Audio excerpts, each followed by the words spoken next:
بسم اللہ الرحمن الرحیم۔ السلام علیکم ورحمۃ اللہ وبرکاتہ۔ اللہ کے بعد انسانوں پر سب سے بڑا حق والدین کا ہے، اور والدین میں سے والدہ کا حق زیادہ ہے۔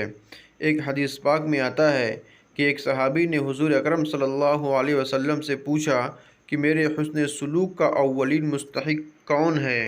رسول اللہ صلی اللہ علیہ وسلم نے فرمایا کہ تمہاری والدہ۔ انہوں نے پھر پوچھا ان کے بعد کون؟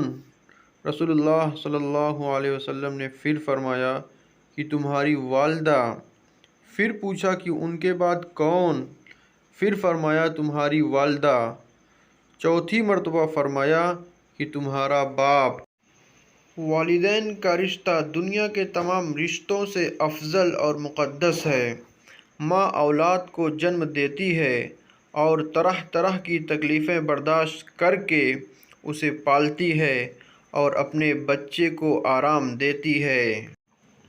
اسی طرح باپ بھی اولاد کی خاطر تکلیف برداشت کرتا ہے، محنت کر کے روزی کماتا ہے تاکہ اولاد کی پرورش کی جا سکے۔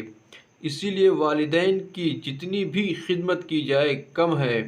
رسول اللہ صلی اللہ علیہ وسلم کا فرمان ہے کہ جنت ماں کے قدموں تلے ہے۔ ہم سب کو چاہیے کہ والدین کی خدمت کریں۔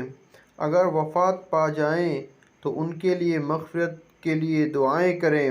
اللہ تعالی ہم سب کو ان باتوں پر عمل کرنے کی توفیق عطا فرمائے، آمین۔